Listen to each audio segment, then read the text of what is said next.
സ്വർഗത്തിലെ പിതാവിനെ നിന്റെ അപ്പനായിട്ട് എന്ന് നീ കാണുന്നു, അന്ന് വഴികൾ തുറക്കും, അന്ന് നിന്റെ അവസ്ഥകൾ മാറും. കാരണം നീ പുത്രത്വത്തിലോട്ട് കടന്നു നിൽക്കുകയാണ്.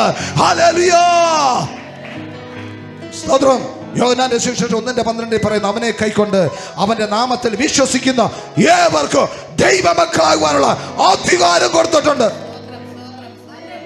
ഇത് ന്യായപ്രമാണത്തിൽ പറഞ്ഞിട്ട്, ഇത് പറഞ്ഞത് പുതിയ നിയമത്തിലാ. സ്തോത്രം.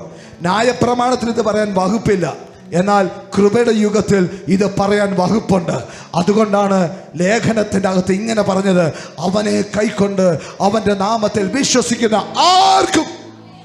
ക്രിസ്ത്യാനിയുടെ കുടുംബത്തിൽ പറഞ്ഞവന് മാത്രമല്ല, അവനെ വിശ്വസിക്കുന്ന ഏത് ജാതിക്കാർക്കും യേശുവിനെ അപ്പാ എന്ന് വിളിച്ച് സ്വർഗത്തിരിക്കുന്ന യഹോവയായ ദൈവത്തിന് എന്റെ ഡാഡി എന്ന് വിളിക്കാനുള്ള അധികാരം സ്വർഗം നിങ്ങൾക്ക് തന്നിട്ടുണ്ട്.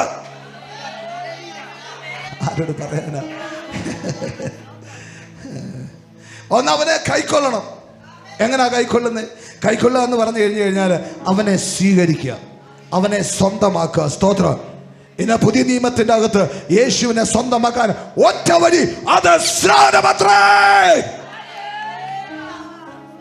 യേശുവിനോട് ചേരുവാൻ സ്നാനപ്പെട്ടവരായ നാം എല്ലാവരും അവന്റെ മരണത്തിലും അടക്കത്തിലും ഉയർപ്പിലും പങ്കാളിയാകുന്ന സ്നാനത്താൽ അവനോടുകൂടെ ചേർക്കപ്പെട്ടെന്ന് റോമർ 6 പറയുന്നു. ചേർക്കപ്പെടുവാൻ, അവന്റെ കൂടെ ചേരുവാൻ ഒറ്റ വഴി സ്നാനമത്രേ. അവർക്ക് തൻ്റെ ഇടമായിട്ട് വിളിക്കുക, എൻ്റെ അപ്പാ, എൻ്റെ പിതാവേ, എൻ്റെ ഡാഡി. മനസ്സിലായവർ കരങ്ങൾ വീശി നല്ലൊരു ഹല്ലേലൂയ പറഞ്ഞാട്ട്.